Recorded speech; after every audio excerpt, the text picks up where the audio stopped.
پښتنې پیغلې بربنډ مخونه ګرځي پښتنې پیغلې بربنډ مخونه ګرځي پسې ځمه خوشحال خان رویخو ټولو نه مخکې خو د اجازه ارمان ډېره زیاته مننه چې ما ته یې بلنه راکړه شعرونو ته راځمه چې د کوم انسان دلته په وینو ګوتې سرې نه وي د کوم انسان دلته په وینو ګوتې سرې نه وي خدای ته به وایم چې په ځمکه دې مزې نه وي ما خپل بچي ته په بازار کې نن کنځلې وکړې ما خپل بچي ته په بازار کې نن کنځلې وکړې هغه خواږه غوښتل زما جیب کې پیسې نه وي ما خپل بچي ته په بازار کې نن کنځلې وکړې هغه خواږه غوښتل زما جیب کې پیسې نه وي ما د یو ښکلي په ښایست باندې ایمان راوړلو عبید ملنګ صاحب ما د یو ښکلي په ښایست باندې ایمان راوړلو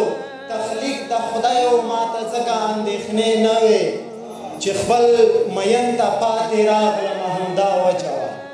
چې خپل مین ته پاتې راغلمه همدا وجه وه بخت را گزار کړمه زما سره توبې نه وې آتیشه څه وخت مجبورۍ او څه غربت واخیستو آتیشه څه وخت مجبورۍ او څه غربت واخیستو زمونږ د ښکلو ترمنځ دومره فاصلې نه وې بل غزل ته راځم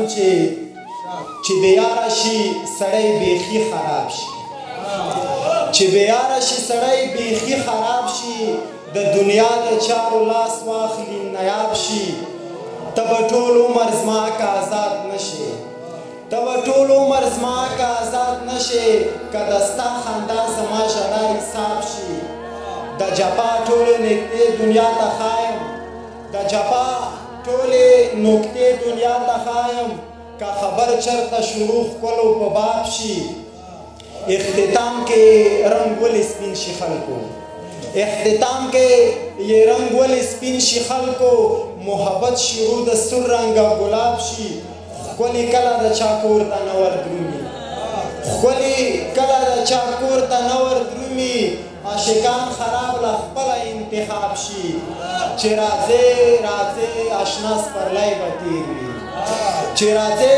راځې اشنا سپرلی به تېر وي زما زړه به انتظار په تیغ کباب شي د ستا هر ستم د شعر په ژبه لیکم د ستا هر ستم د شعر په ژبه لیکم یو ورځ به ترېنه جوړ زما کتاب شي دا اخیری غزل وایم درته اسلام آباد ته دې ډالۍ وي چې تاسو ژوندون کوئ حیران یو مونږ په دار ولې یو تاسو ژوندون کوئ حیران یو مونږ په دار ولې یو د حق غوښتو باندې صاحبه مونږ غدار ولې یو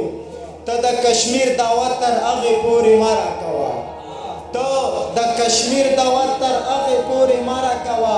یو ځل جواب راکړه چې مونږ د خوارزار ولې یو ای اسمانو باچا ګیله راته په دې ودرېږي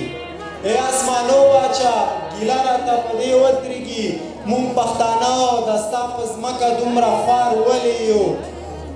د وطن ټولې قربانیانې ورته مونږ کړې دي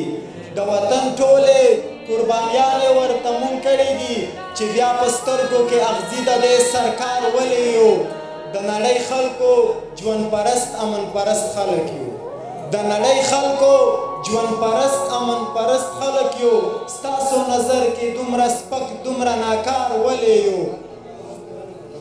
مونږ چې ښاغلي شو نو مړه شو عجیبه لوبه ده مونږ چې ښاغلي شو نو مړه شو عجیبه لوبه ده د پرمختګ د هر مقام راګزار ولې یو هر څوک چې جنګ راوړي آتشه ورته مونږ اخلي هر څوک چې جنگ راوړي آتشه ورته مونږ اخلي محبت وخت نه لرو جنگ ته چې وزګار ولې یو مننه